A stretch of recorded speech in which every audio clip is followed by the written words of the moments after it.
everybody. Welcome to ABA Inside Track, the podcast that's like reading in your car, but safer. I'm your host, Robert Perry Cruz, and with me, as always, are my fabulous co-hosts. Hey, it's me, Jackie. And it's me, Diana. Hello. Oh boy, everybody. Guess what? What? It's September. Supervision September. Well, you're going to get two guesses. It was going to be what special thing happens on our podcast. Supervision September. But, now you said it. You spoiled it. Supervision. I don't even want to do it anymore because you spoiled the surprise so bad, Jackie. September. Well. S squared. That's the cool hip branding our marketing people told us to go to. So everyone, this is a podcast about behavior analysis. I'm going to call it Soup Sep. Nope. Soup Sep. I just got a memo from marketing. You're fired. So this is a podcast about behavior analysis and behavior analytic research, where every week we pick a topic and discuss relevant research articles. And since it's September, spoiler from Jackie, that means all of the articles are related to supervision. And September. I'm just kidding. They're all about September. We sing the Earth, Wind, and Fire song September while talking about supervision. And then we change the Counting Crows to song. It's a long September.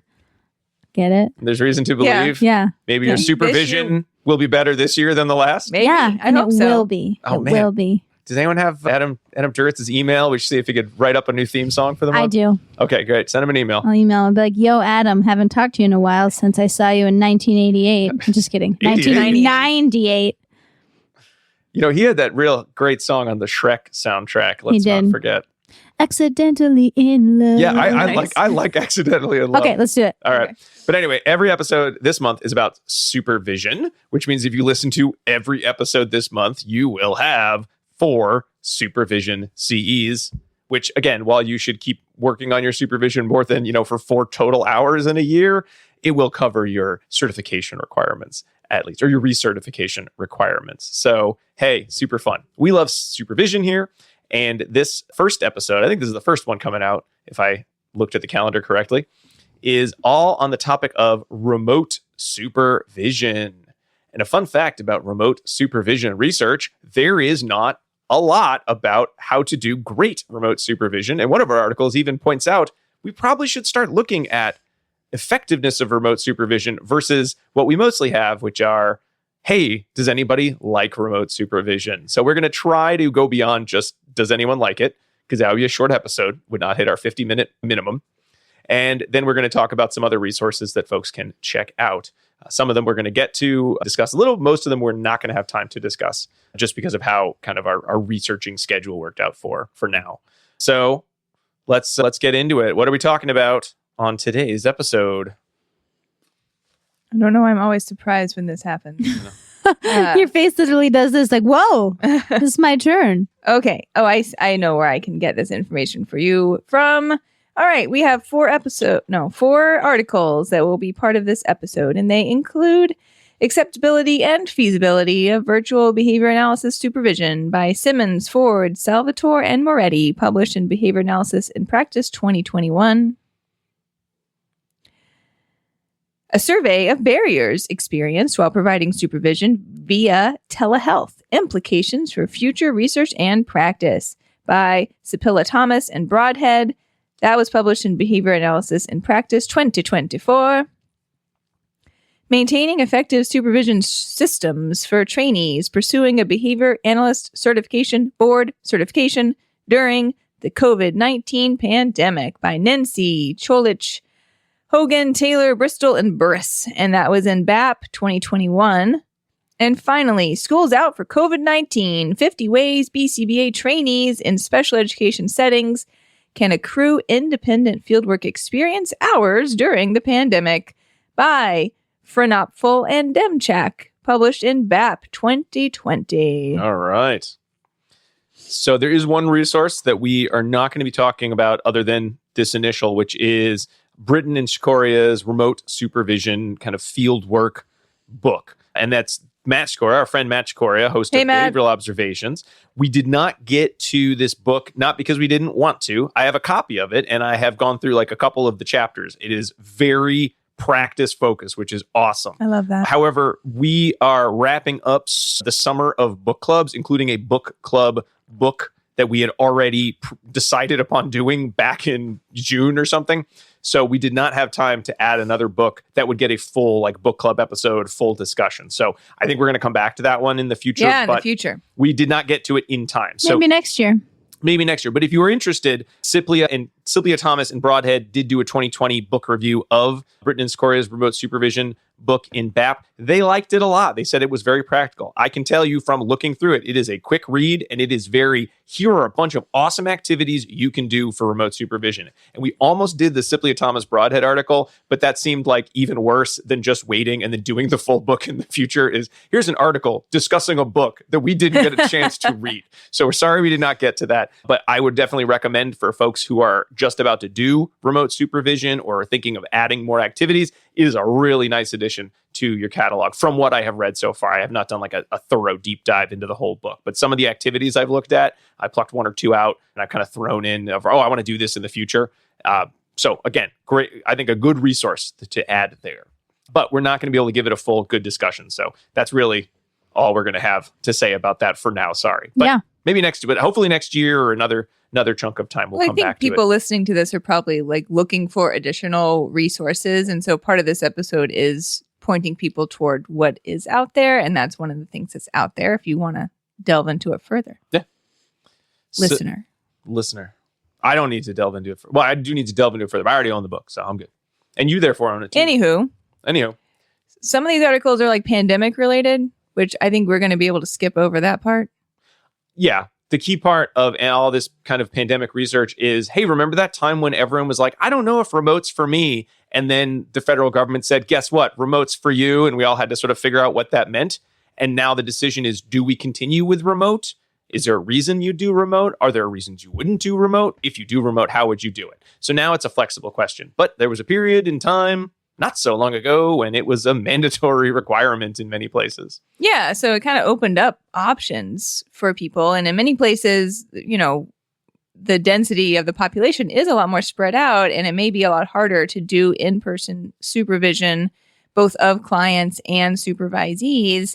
And this opens up some new avenues by which that can occur. But we do want to make sure that the proper, procedures are in place such that quality supervision is being provided underneath that set of circumstances. So that's kind of where this has led us in this convo. But if you were like worried based on the titles of these articles that we're just going to rehash the pandemic, no one wants to do that, including us. So that's not going to be the focus here. No. All right. So Jaggy, why don't you start us off talking a little bit about, telehealth and remote supervision, what it is, what it isn't. Yeah, I thought it would be helpful to do some termies, because everyone likes that before we start. And so I wanted to first tell you about telehealth and what that means, because it's a word that's thrown around a lot, right? And so the American Telemedicine Association had defined telehealth as the use of electronic information and telecommunication technologies to support long-distance critical health care, patient and professional health-related education, public health, and health administration. So that would include if you're doing parent training over Zoom or DoxyMe. So hopefully your Zoom is HIPAA compliant. That is if you're doing, you're doing some client sessions over any of those platforms where you're watching the client and you're instructing the caregiver to do something related to the client for technology. Or it also can include when you're providing supervision to a supervisee or a trainee via a virtual mode, right? But you have to see each other. So like a face-to-face mode, like on Zoom or DoxyMe. So within the field of behavior analysis, the BACB coins supervision as improving and maintaining the behavior analytic, professional, and ethical repertoires of the supervisee and facilitating the delivery of high-quality behavior analytic services to the supervisee's clients. So that is what we're looking for. Those two outcomes: high-quality supervision and professional development for that supervisee, and positive behavioral outcomes for our client.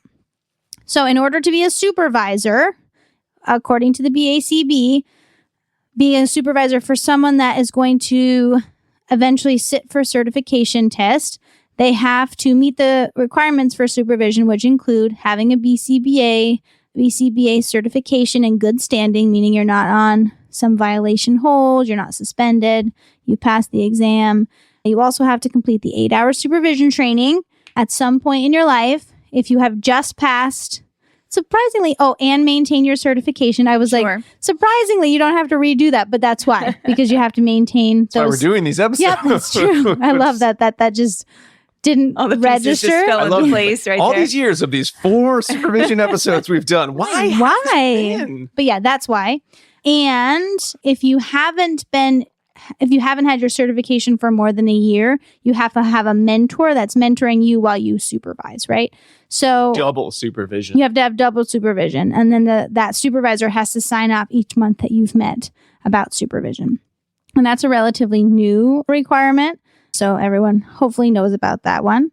And when we are going through all these different articles, there will be discussion of a supervisee and a trainee. And those could be the same person, but could not be. But more specifically, the BACB defines a supervisee as any individual whose behavior service delivery is overseen by a behavior analyst within the context of a defined agreed upon relationship.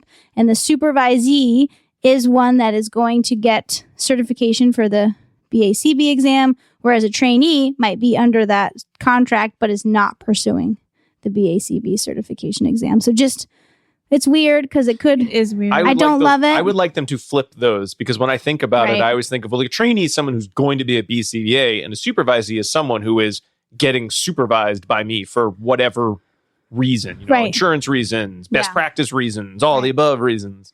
So really supervision, the reason that we have Supervision September, right, is because supervision is super critical to our field. Previous research showed that if you have high quality supervision and you meet many times, right, more than just one time, you would increase positive client outcomes. You can provide professional development opportunities for both the supervisor and the supervisee. You can increase the ethical behaviors of the supervisee and future practitioners because of this high quality supervision. There's greater consumer protection because someone that has more knowledge and experience has eyes on the client. And in recent years, supervision has been shown to help reduce staff burnout and low job satisfaction. Yeah, It's one of the predictors. Yeah. Mitigator. Yeah. I think it's like the consistent mitigator. I don't know. It is, I think there yeah. were 2, if I remember, but this one keeps coming up. Good supervision. So whether you have trainees or supervisees, or whether you're just supervising as part of your job, it's good to know how to supervise well. And many, many people these days are probably doing supervision remotely for a number of reasons. I work with I don't work directly with, but I'll consult with lots of outside BCBAs, and they are almost always remote. And I know that doesn't mean that they only work with clients remotely, but they do a lot of their work, a lot of their consultation remotely still, even though they don't have to do that, or it's a split. And there's a lot of reasons. And if that's in, pretty population dense Massachusetts, Right. like you said, Diana, there are plenty of places around the country where the idea of, I'm going to drive 5 hours to go to this area, and then I got to go drive over to another place, which is going to be a couple hours away. That really isn't a good use of time. Unless you want to listen to ABA Inside Track. I mean, you should just be listening to that for all sorts of activities. But you could be folding laundry while listening to our show. You could be taking a jog or taking a walk. Right? There's lots of other ways you could spend your time than driving just a long span of time just to go visit, a client for a few hours. Yes. Not to knock the client. It's just there's better ways to provide the services that don't require, all the pollution and a lot of reasons. So remote supervision. And like we said, a lot of the research we'll be talking about, sadly, is very, sort of social validity minded, which again, That's great. not sad. That's not sad. That's actually great. No, that's not sad. So it's one of the few times where we actually have a ton of social validity research on remote supervision and not a lot of practice research or, good quantitative research as to how effective was this in comparison to, or how well did this work in terms of client outcomes. So certainly we know that doing anything remotely, you need to be trained to do it remotely. You can't just say, well, I can do it in real life, therefore I can do it online. We know Unless it's the pandemic. That was a little bit of a little column A, a little column B right there. But going forward, if you have not been trained to do all of the things that you know how to do in person online, or had someone watch you, or you've done specific BST around it with someone who has practiced this a lot, then you should be getting that training. So if you're saying, I've never done anything remotely and I want to supervise remotely, we would say find someone to mentor you in remote practice first, then add the supervision piece. That's not going to come into play necessarily in any of these articles, but I think we would all recommend that you do that. Otherwise, it's going to be a very different beast than just sort of assuming you can do it. I think many people these days also have had experience being on the receiving end of remote supervision, and so that they can bring that experience as well into play here, and thinking about what they want their experience as now being the supervisor in that relationship might look like. Yeah, but then I feel like we start getting into this weird pyramid of just because you were taught how to do it doesn't mean you can teach someone else how to do it. No. And just because you did it remotely doesn't mean you know how to do it at all, or know how to train people in person as well as remotely. So you've got these like branches of, did you do it? Did you get trained to do it? Did you train someone else to do it? Did you get trained to train someone else to do it with this modality or that one? It's like a very long flow chart. Many things I think are intuitively make the jump from in-person to remote, but you always want to just have that check in place to make sure you feel comfortable with what you're doing. I bet discussing ethics code, I bet it's exactly the same on Zoom as it is around a table. But practicing BST, not going to be exactly the same. Yeah, good point.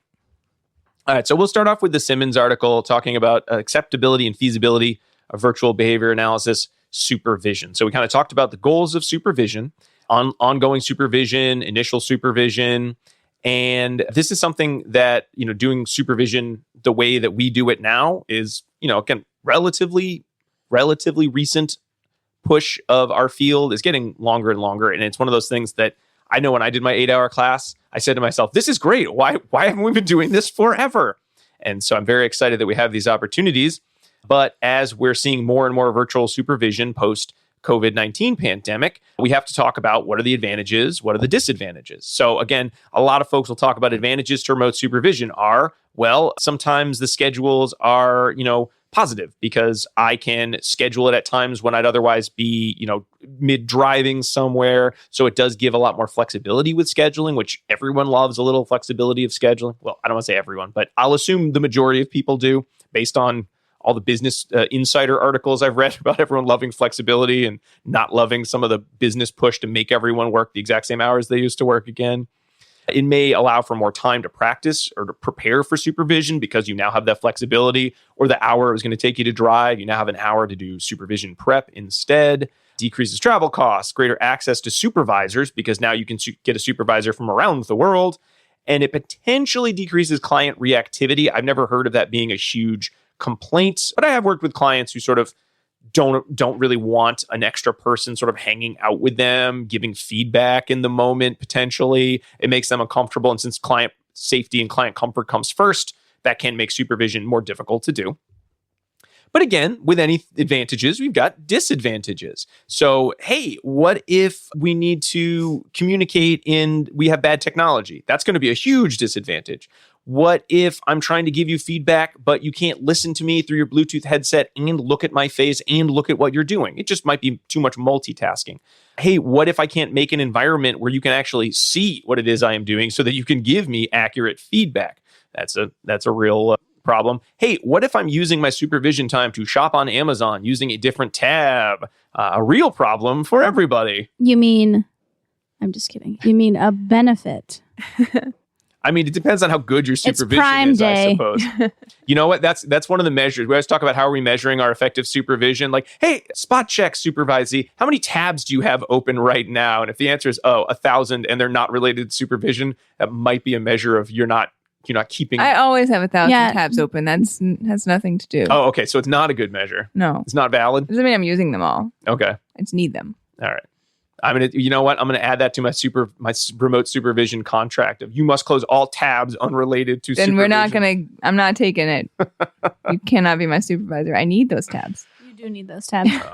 We also, you asked me to find something on your Chrome window the other day and we were about to present and it was like, I don't think I can find it. I don't have enough time in the day. It's on Google Drive. There's 70 of them. I don't know which one. All it is the little triangle symbol. Anywho, you also have the issue of, are you able to accurately read body language? Either the supervisee reading yours or you're reading theirs over Zoom. You could be missing their sense of they're getting frustrated or they're getting annoyed because you might not be seeing it. You could pick it up in real life, but maybe it's harder over Zoom. And then also confidentiality too. How are we maintaining confidentiality when we're recording everything that somebody is doing? So this study was sort of just a survey of 94 participants who have been getting virtual supervision from those fabulous months of March 2020 to August 2020, or as they remind us, during COVID-19. They were describing virtual supervision as just any communication or observation where both parties were not physically present in the same location. So that means supervision would include client contacts, individual meetings, group meetings, or any asynchronous communication from between the supervisor and the supervisees. And the questions about the survey really had to do with what was the satisfaction with virtual individual supervision sessions? How did you like the changes in how your individual supervision looked? What was what was your satisfaction with virtual group supervision? What changes occurred? And then they looked more specifically at questions related to supervisor availability, the supervisor responsiveness, preparedness, engagement, their feelings of effectiveness of their supervision, stress level, mood, feelings of preparedness and comfort during the sessions of the respondent themselves. Like, did you like this? Did you feel comfortable? And it was kind of just a bunch of Likert scales in each domain. They did some statistics. They also did some open-ended qualitative research, which feels like that's like the buzzword. I feel like it's Pee-wee's Playhouse. Like when we say qualitative, everyone should scream really loud. What's the word of the day? Yeah, it's been a real talk about qualitative theme analysis. Look at our podcast, AI transcript, qualitative. It's coming up a lot.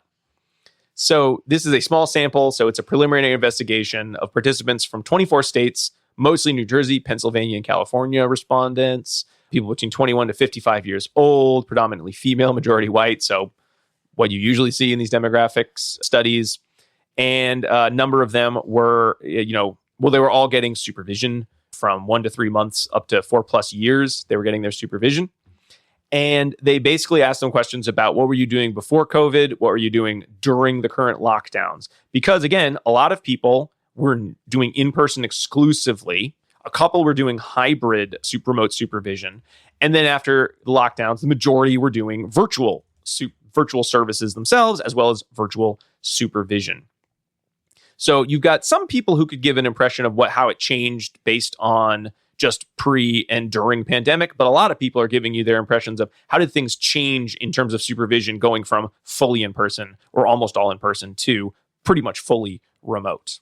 So those over 57% were only in person and 20% were doing hybrid. So only 20% did virtual solely. And then afterwards, it was a change. So in terms of what did they do? Well, their virtual supervision could include answering questions, discussion, direct observations, reviewing protocols and procedures, TV VCR repair, in-the-moment feedback. Most people said that supervision was pretty much the same in terms of what they did virtually versus not virtually, though about 27% said there were some changes in the types of activities and 6% said there were lots of changes in the types of activities.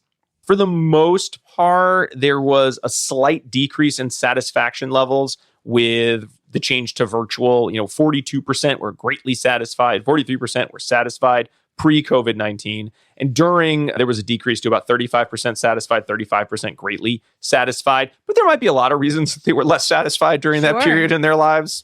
So a lot going on. Who can say? Statistically significant in terms of results. So like, how did you think before and how do you think after? Really, there weren't a ton of kind of good statistics that you could hang your hat on. However, it did appear that the length of the supervisory relationship did relate to satisfaction with group supervision, where people who'd been supervised for longer by their current BCBA actually had lower satisfaction with their group supervisions. Could be just that change in the amount of attention that they were getting or the types of activities they were able to do, as well as a difference between age and satisfaction with individual supervision. So satisfaction increased with the age of the supervisee, which I'm not sure why that would be.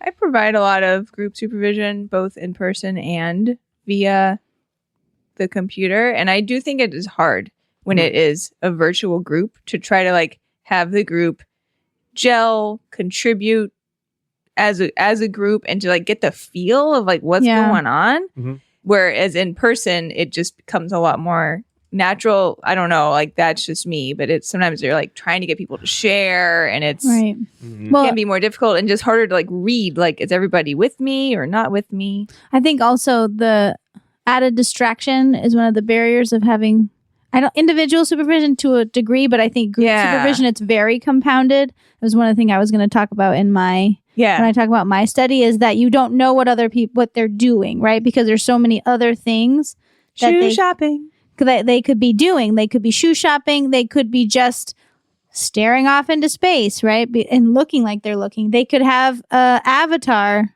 Like one of our colleagues has a wonderful avatar when he is in a meeting, and it is him just going, nodding and looking, but he's actually not there, right?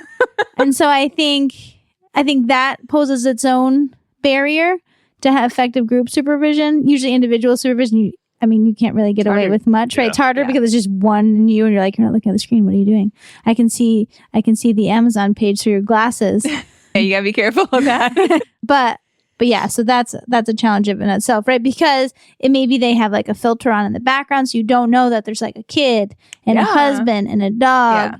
And that's fine, I think, because we don't need to have that privy into people's personal spaces and lives. I know that was a big issue pandemic time. We definitely don't. But it's true that you don't know what other distractions may be happening in there.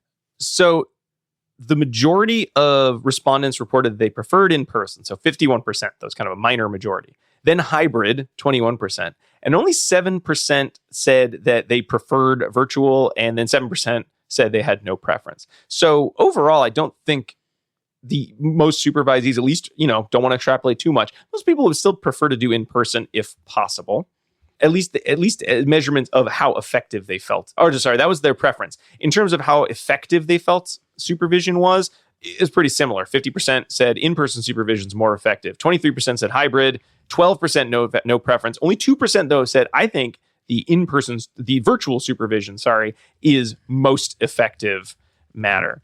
And again, the weird thing, another statistic they found here was that supervisors who had been BCBAs for shorter amounts of time, so less than a year, actually received higher scores for how effective or perceived effectiveness, which you would think, well, less than 1 year of supervision, you're probably not the greatest supervisor in the world. But at least in this case, there was a sense that for virtual supervision, they were more effective than supervisors who had been supervisors for longer. Because they could figure out how to work Zoom. I know, yeah. There is kind of an age bias with that with that statistical finding of because the old people took too long to turn Zoom on. They have to turn their camera off. You're on mute. Talking into their blender because they're so old and infirm at virtual supervision. Oh boy! Remember we used to make those? Did we ever make those jokes when we were still young people, or have we always been old people since we did this show? Please. Okay. All right. So moving on there. So again, it does seem that the preferences are mostly for in-person or for hybrid as their most effective and preferred modalities. A couple, interesting statistical findings, but it was like 94 people, so we can't do too much with that. They did notice some themes that came out in their qualitative data on in-person supervision. In-person supervision was reported as usually being easier to implement specific supervision strategies, easier to provide feedback, better rapport and engagement.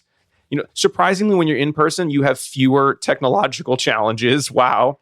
Easier data collection and graphing, and greater supervision preparedness were some of the themes. For virtual supervision, some of the themes of respondents were, this was a greater use of our resources, this was a greater use of our time, greater financial savings. Perception of the environment actually came out as a theme of this was better. And, they kind of liked how many things you could do using a virtual platform. So not that they didn't like virtual supervision, there are some cool things you could do with it. Hybrid kind of had some themes around flexibility and balance and better use of resources. So kind of like what you'd expect.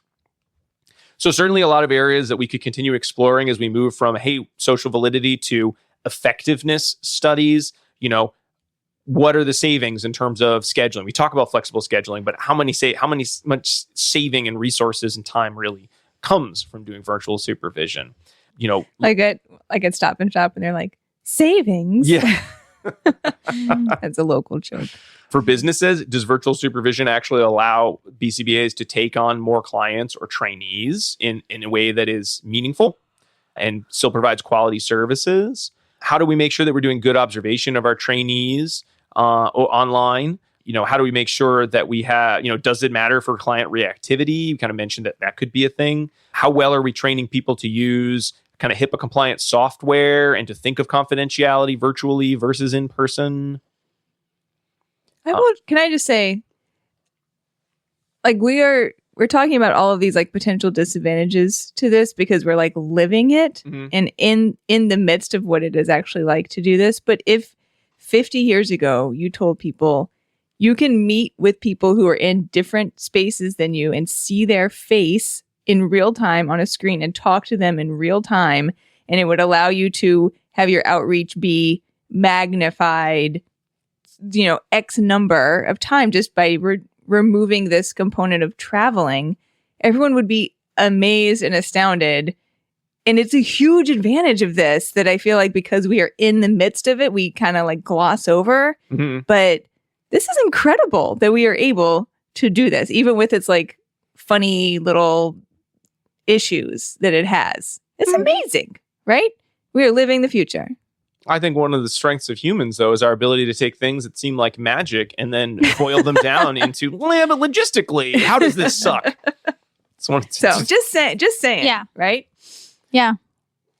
All right. So again, some future areas to look at. We also haven't looked at, hey, how well prepared are people with virtual versus versus in person? Is there a difference there? That hasn't even been done.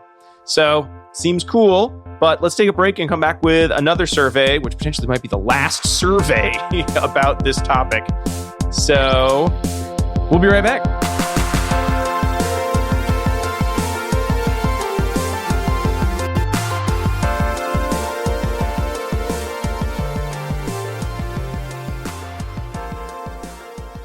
Do you want to be a BCBA? Sure, we all do.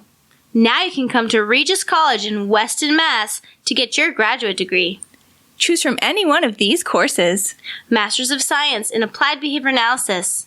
Masters of Science in Special Education. Dual degree in Special Ed and ABA. Or be eligible for your postmaster's certificate. You can complete your degree and be ready to sit for the exam in 2 years. And our 2017 grads had a 100% pass rate on the BACB exam.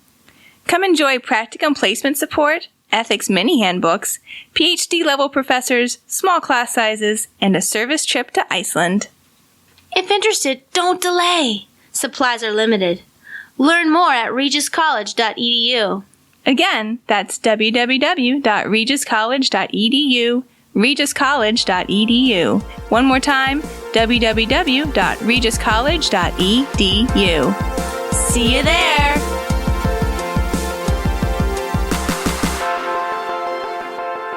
And we are back talking about remote supervision. But before we get back to our conversation, I want to remind our listeners that ABA Inside Track is ACE, QABA, and IBAO approved. By listening, you're able to earn 1 learning credit. All you need to do is finish listening. Or no, not 1 learning credit. I lied. It's 1 supervision credit. Jeez Louise. Well, what month is it? My God. Yes, 1 supervision credit. All you need to do is finish listening, then click on the link in the show notes or go to abainsidetrack.com to put in some key information. And that includes information about you. And then 2 secret code words. The first one is range, R-A-N-G-E. We could be talking about a graphical range, or a dataset range, or a gun range, or a home on the range, Or a stovetop range. Oh yeah, so many. You know what? You pick whichever one it is. You just you type it in, type in range, and then you think about what it is, and we'll get your thoughts We sent will. over the internet. Remote thoughts. Over the weekend, I went to my first rod and gun club. Oh my goodness. What? It's a place where you can go fishing and shooting. Oh, okay. Club. It Cool. was fascinating. That sounds very fascinating. Range. There was ranges there, which is why I brought it up. Got it. No, I get you. All right. So we've got another survey here, Jackie. Why don't you take the lead on this one? Yeah, so I'm going to be talking to you about Sophia Thomas and Broadhead 2024, and they conducted a survey to look at barriers because they suggested that there actually has been some research in 2020, 2021, that ABA therapy has been provided via telehealth, primarily in the home, with the caregiver serving as therapist and the researcher training that, and that has been effective. And it seems like it's cost effective and it's time effective. So it seems like, why don't we go that way? But there's other things that could be going on, right? And so just like in-person supervision, when Sellers in 2019 produced the manuscript, I don't know what to say there, produced the study that looked at the supervision barriers for in-person, we should now be looking at what sort of barriers may hinder supervision quality and supervision of the quality of services that we're providing to our clients via telehealth, right? Remember, barriers will typically affect both the BCBA and the supervisee and may lead to job satisfaction. They may put the clients at risk. The supervisor may quit, right? Because if you don't have the amount of resources and you can't do your job effectively. And so the questions that these researchers asked were, what are the barriers for BCBAs to providing supervision via telehealth in the U.S.? So this is specifically in the U.S. What strategies do BCBAs or supervisees use to mitigate these barriers? And then they compared during and before COVID to talk about how is it better now that we didn't have to move so quickly from one modality to the other? And they also made this article an open science repository so that people can replicate and further the research on this. Nice. Yeah, so the participants is one of the saddest participants sections I have ever read. Aw. So they sent an email out to all of the people on the BACB listserv in May, I think, 2021. And there was 42,000 people around that were qualified. The initial email was sent to 18,000 people because some of them have opted out for emails. And then 1 week follow-up was to 19,000 people overall. So in order to be considered for this study, someone would need to open up the email and sign the informed consent. And the participant had to be a BCBA in good standing or someone that was being supervised by a BCBA via telehealth for the past 6 months. The BCBA had to have supervised someone that worked with ASD within the past 6 months and provided telehealth supervision. So the materials were, we'll talk about the results in a few seconds, but the materials were just a Qualtrics survey. I was kind of sad that they only did multiple choice. So they only had 34 multiple choice questions. I think they may have gone a little bit more breadth if they had some open-ended questions, right? Yeah. I mean, it's tough because the more multiple open-ended choice you right. have, the harder it is, I think, to then say, oh, well, thanks for answering all these multiple choice questions. Could you also write an essay on the topic? No, it's true. I never answer those short answers, but you get more information. Yeah, my first question is this mandatory that I fill something in? Because if it is, I don't want to do it. Right. So they had 34 multiple choice questions across 4 domains: inclusion criteria, supervision load and meeting logistics, experience when providing supervision via telehealth, and demographic information. So once they made the survey, they had an expert review it and modify the questionnaire prior to sending it out. The survey was distributed. Why can't I say that word? And then they did a follow-up email with 1 week and then 1 and 2 weeks. So the results were that 2,000 people opened the email. 121 people opened the survey. And then again, a week later, there was more people that opened the survey. So only 272 people total out of 42,000 potential people opened up the email. Wow. But 150 people were included. So that response rate was 0.8%. That's really low.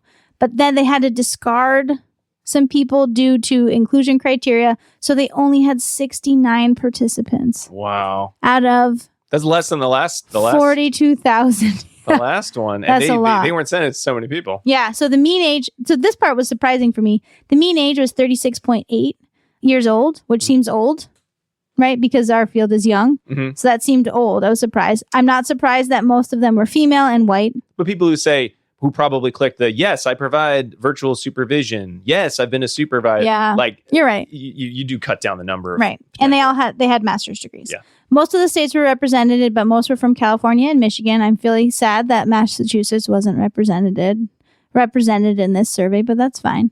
Most of the participants said that they had worked for 6 or more years. The second up was 2 years worked. They had worked at their organization 6 or more years. The second runner-up was less than a year. The third runner-up was 1 year. They said that most of their agencies served multiple settings or in-home settings, which was what the previous research suggested.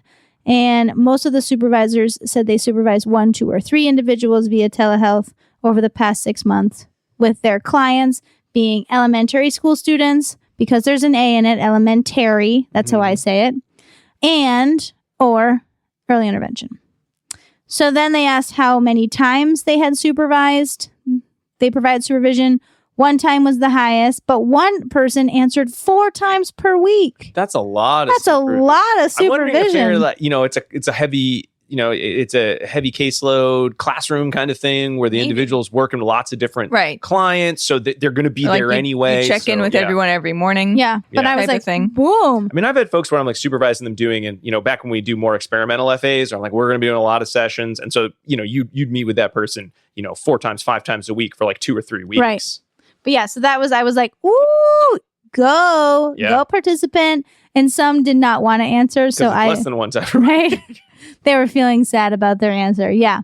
So most said that their meetings were 75 to 90 minutes long. So who are these effective supervisors out there answering this email, right? Then the second one was the 30 to 60 minutes, which seems more realistic. Yeah. And then one person was 90 plus minutes. Like, what are they? Are they reading an article together? I'm not sure what they're doing for that long. Their poor supervisee must be. And then, so many tabs open. Right. A few people said 15 to 30 minutes, right? So that's what we got.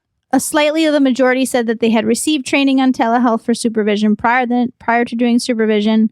So that's good. And so some of the barriers that they found were things that I have encountered in my regular day life, right? That we all could be like, yep. The biggest barrier with telehealth supervision was internet connectivity. Which honestly, I think internet connectivity has gotten worse in the past few years. I agree. Which is weird because you'd think, when would it be the worst? Why? Right at the beginning of COVID, when everyone's suddenly switching to online. But I feel like everyone was just, I don't know, maybe technology companies were more aware of the need to keep that service up and running. Because I feel like there's so many spots where I can barely get a signal. I'm cutting in and out, and we're in very populated areas. Yeah. Yeah. So it was one. Another barrier that was experienced by BCBA was the ability to model or demonstrate strategies over telehealth, which makes sense, right? That requires a very specific skill set to be able to model that at your house with someone else if there's not a other person there. And then the other one was obstruction of view or supervisee out of the lens of the camera, right? So that might just be a training issue. And then the coming in fourth was distractions during supervision meeting, which again, I've also experienced. Yeah. Big time, right? So these aren't surprising to me. And so here they then talked about the strategies that people have done to mitigate these. And it was, again, not surprising.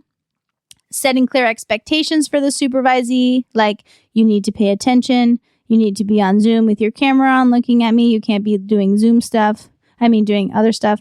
Clarifying expectations. Supervisor providing training on technology and the software. We can't just assume that everyone knows how to use Zoom. And the supervisee gaining access to the internet services, right? So those are the most frequent ways that we have tried.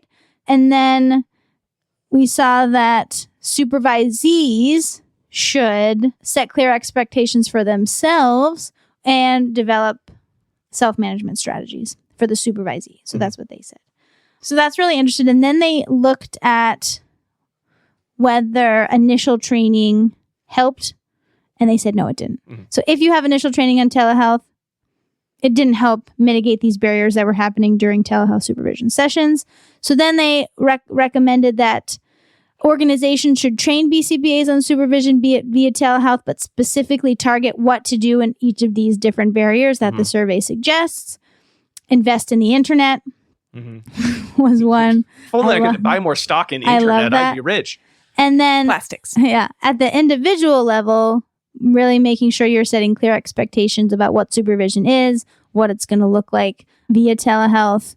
I just thought that was like kind of fascinating. And then they really call out the need to do future research, right? Because we don't have any on that. But one thing I do love is they have this beautiful table and they label all of the barriers, whether it is a supervisor problem, a supervisee problem, and then the citation where you can find an answer. Yeah. So I do like that part. That was really comprehensive. And some of those we covered. We actually did an episode on telehealth where we talked about barriers pre-pandemic when there were only like 6 articles about telehealth. Yep. Yeah. And we did almost all of them. Yeah. So that was pretty cool. But we do need to do some more research, right? We don't have any direct empirical research in this field.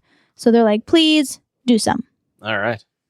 So we're going to kind of wrap up looking at NINSEE et al. And a little bit of Fronopful and Demchak as sort of just some general recommendations that they have. So in terms of we need more studies, but since we don't have them, here's some ideas for you. And again, Britton and Chikoria's book would be another great place to find a ton of resources. But since we do want to give that more time than we have today, we'll be coming back to that again in the future. So these would be some ideas to keep in mind. Again, for a lot of folks, you're not going to be changing your practice too much when it comes to remote supervision versus in-person supervision. And I do really like Fronopful and Demchak. It's 50 things to do while your school is closed and you're in lockdown. So even though it was written for a very specific time in history, I think a lot of the skills and a lot of the activities that they describe are really great ones that if you don't have kind of that pattern in your repertoire, your supervision kind of package that you do, you really should get into it. So I'm not going to go over all 50 of them. You know, they sort of talk about how you can do analysis and data, how you can do instructional plans and behavior support plan work, how you can do skill acquisition plans, how you can do assessment when you don't have a client in front of you. And a lot of it has to do with using data sets rather than using, actual client data or using old client data. So again, if you're a supervisor and you don't sort of have packages of practice tasks that you do where you're looking at model data to practice, you really should add that into your repertoire, especially because some of the individuals you work with may not have clients who you can do direct observation of for a number of reasons. Could be confidentiality, could be the intensity of the case is beyond what you think would be appropriate supervision, because we don't want our supervisees saying, here's your first behavior plan. This is the toughest kid that anyone has ever had to support in terms of just the severity of challenging behavior. And it's your first time, so it's going to be great. Like, we really want our supervisees doing their supervision activities kind of easy the first time. But basically it boils down to, hey, what is the skill you need to work on? Well, what's the research that we could read about this skill? Well, let's role play doing the skill. Well, possibly now you'll do the direct observation of your supervisee doing the skill. If not, let's talk about what this would look like in terms of behavior skills training. Now you practice that with me. So you can get a lot of work done, a lot of unrestricted hours done without actually working directly with clients. So if you don't have some sort of rainy day packages like that, it really just takes that situation of, let's look at the task list. Here's the relevant research articles. You find one. Let's discuss them. Let's role play.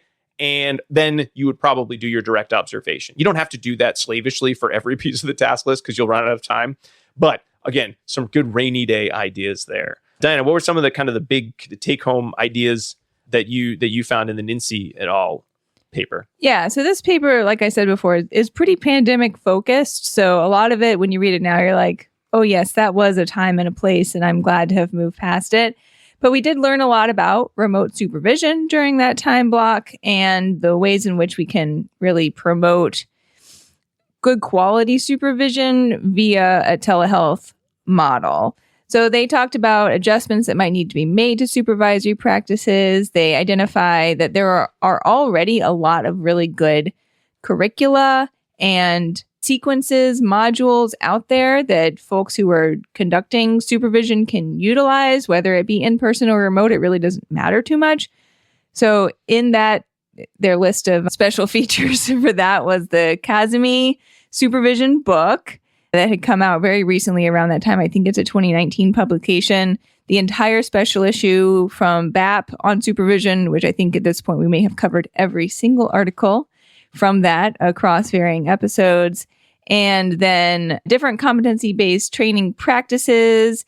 They list a few options there, but the Britton and Chikoria remote supervision book definitely came up as a good model, as you said, Rob, that's going to provide a lot of practical application of supervisory issues. I think the Kazemi might be the previous task list. I don't know if they have an updated version yet. Oh, I didn't think about that. And it is more for supervisees, but I have heard from supervisors that it provides some really good, I want to have all the information in one place. I think Britton and Chikoria, it's another thing too, of I want to have all the great research that I've seen in one place, which can be very helpful. So those are, I think, good resources for that. Yeah. And so their whole approach here is that you should be identifying what your individual trainee or supervisee's needs are via some type of individual needs assessment, and then establishing from there a fieldwork plan for them such that they're tackling issues that are specific to their needs as far as developing their clinical and supervisory repertoire. They really like the apprenticeship model that's put forward by Hartley and colleagues as a model that could be applied remotely, in which trainees are paired up with the BCBA as an apprentice, and they are conducting applications and activities that are relevant to what they shall be doing as BCBAs someday, but underneath the supervision of a BCBA currently. That allows the BCBA, therefore, to, kind of help to manage their caseload and their supervisees a little bit better by giving the supervisees more responsibilities, which many people are ready for as they kind of move through that journey. And I know it can be a real point of frustration for supervisees when they don't have those opportunities, because that's really what supervision is meant to be all about. They talk about how you can do observations via telehealth. You can also, with all of the appropriate safeguards and permissions in place, do a recording and have your supervisor watch it later.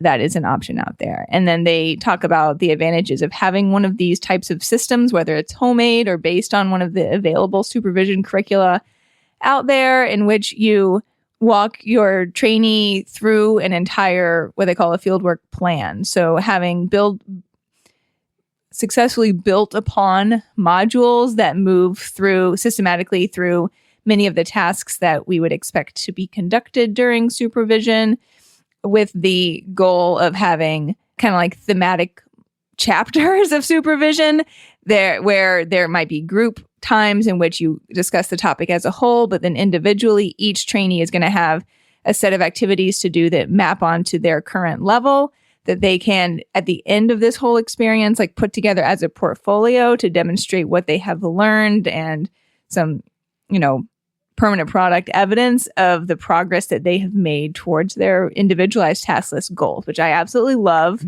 That idea that could really help give a lot of structure to the supervision process. And they also make the point that it's not at all uncommon that there may be transition and turnover of supervisors during a supervisee's experience, and this would allow sort of a continuance through that to ensure that they're continuing to hit on all of the different areas of the task list that are needed. So this is not like really specific to me to remote supervision, but it is really good practice to think about as a supervisor, and these techniques could certainly be applied to remote supervision as well as in-person supervision. It's all about being just a dedicated supervisor who's providing individualized services, something that we all should be familiar with, because that is exactly what we do as behavior analysts in other contexts as well. All right. Well, let's move into the dissemination station. We're here. Yay. So for me, I've done some remote supervision over the years, and I love when I have other kind of colleagues, other research sort of giving some suggestions, some ideas of how to do activities. A lot of it, I think, boils down to what good supervision practices are you doing in person, and then what are the barriers you might run into with remote supervision? Is it confidentiality? Is it distractedness? Again, if you're doing quality supervision, you should minimize some distractedness because it's going to be more active and engaged. One pro tip I'm going to throw out there as someone who has needed to try to either film things or do observation is invest in a like $50 webcam, which is not connected to your computer, or potentially if someone has an iPad, you can do the same thing, as well as a really small, they have these like tabletop tripods that you can use, kind of almost like little selfie sticks a little bit. And that really minimizes some of the problems you're going to run into in terms of, I can't get my camera that's lodged in my laptop to point at my hands to show match to sample, or to kind of go over to the corner where a client might have gone.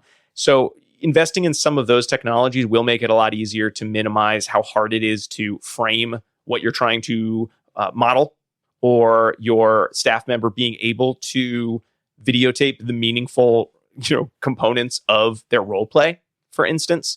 So again, there is a cost involved with that. I think those, it's like $20 for the tripod and maybe about $50 to $80 for a decent webcam. And you might say, I don't really need that for anything else. Yes, but that will minimize one of those barriers. And besides that, again, a lot of it is just how do I have meaningful activities that I can do actively, and how do I troubleshoot that? And I could say which ones are best or not, but we don't have any research to support that. So it's going to come down to what are your individual measuring systems for your supervisee? How are you checking with your supervisee's level of comfort with the activities? Do they like the activities? Do they feel that they are effective in supervision? Which is going to be the same whether you're in person or remote, but you may ask some other questions is this harder to do? Would it be easier if we were in person? Because they may prefer to be in person. And if the option exists, you probably want to do whatever is best for your supervisee, but that's not necessarily the best for you. So again, that's a kind of a grain of salt on that one. Any other things that didn't come up or that you really liked in these articles, folks, that you want to make sure we shout out? I think it's hard to measure the effects of supervision because it is kind of a long-going process that's occurring in conjunction very often with folks being in school and also gaining clinical experience. So it's a tough one to just isolate in order to get these pieces of quantitative data that I think we're kind of would like to see. But it doesn't mean that we shouldn't find ways to do that in the research side. I don't doubt that supervision is effective. I also wouldn't be shocked if we didn't see big differences between in-person and remote supervision on the outcomes side, but it still would be a good and best practice to have those data points for us to be able to talk more fully about the effects of supervision and remote supervision specifically. Okay. I don't really have anything except that you should prepare, right? Just like all supervision, prepare. Make sure you have internet. And if you don't, go to a place where you do. Yeah. Don, you just want to do pairings later? I can do it. Okay. I can do pairings. You want to do pairings? Yeah. Okay. All right. So now it's time for the last section of the show, pairings. Unfortunately, Diana had to step out. So Jackie is going to step in to pairings. Yes. And there's only two of us. So that makes more sense for pairings. It does, because we're a pair right now. Okay, so if you are interested in other episodes that we have talked about telehealth, you can check out episode 88 where we talked about the ethics of telehealth, and you can get an ethics CEU there. You can look at episode 120 where we have a telehealth grab bag. That's crazy. We talk about a teleconsultation with Dr. Aaron Fisher in episode 224. That was a fun episode. That was a fun episode. We talk about supervision, the Hartley article, in episode 142. And we talk about supervision in health sports with Dr. Mallory Quinn in episode 272. And we talk about the future of supervision in episode 63 with Dr. Jamie Hughes-Leica. And as always, Diana has picked us a delicious snack to pair with this episode. And it is the TV dinner, like Hungry Man. I think a Hungry Man dinner, or I liked Kid Cuisine. Oh, Kid Cuisine that honestly was a treat for me. I loved the marketing of that so much that I would be like, good. this is kind of gross, but I have to eat my whole Kid Cuisine. Yeah, right. They're like, oh, I'm going to get the macaroni and cheese and the yucky hot dog. Oh, and the nasty, really poorly frozen vegetables. Gross, but I loved it too. Yeah. It was like, my mom's like, look, I got you a Kid Cuisine. And I was like, boom, my life is made. So yeah, so you can eat this TV dinner because I imagine that Diana thought about it because in the future when the TV dinner was made, it was revolutionary. Mm-hmm. So telehealth is probably revolutionary. That's a good thought. I was really wondering, like, what was it? Because it's compartmentalized into separate sections? I think it's this. I think it's that at the time, like, wow, it's new and something. And now it's just, they're just there. Okay. Well, thanks, folks, for listening to ABA Inside Track. We hope you enjoyed the first of our Supervision September episodes. We've got more coming up to get a total of 4 supervision credits. How do you get those supervision credits? Well, you're going to need to, listen to the whole episode and then put in your 2 secret code words. I'll give you the second one right now. It is spaghetti, SPAGHETTI. Is it TV dinner spaghetti? Is it fresh cooked spaghetti? Who knows? But the code word is spaghetti. All right. Well, we hope you enjoyed listening. Please rate and review us on Apple Podcasts, Spotify, wherever you get your podcasts. You can subscribe to us at all those places as well. You can check out our website, abainsidetrack.com, or send us an email at abainsidetrack@gmail.com. If you want even more ABA Inside Track content, including all of the episodes of our summer book club and discounts on our CEs and free CEs for our listener choice and our book club episodes, you can subscribe on our Patreon page. That's patreon.com/ABA Inside Track. We'd really appreciate you checking us out there to get all those extra bonuses. And some final thanks. Thanks to Dr. Jim Carr for recording our intro and outro music, Kyle Sturry for our interstitial music, and Dan Thabit of the Podcast Doctors for his amazing editing work. We'll be back next week with another fun-filled Supervision episode. But until then, keep responding. Bye. Bye.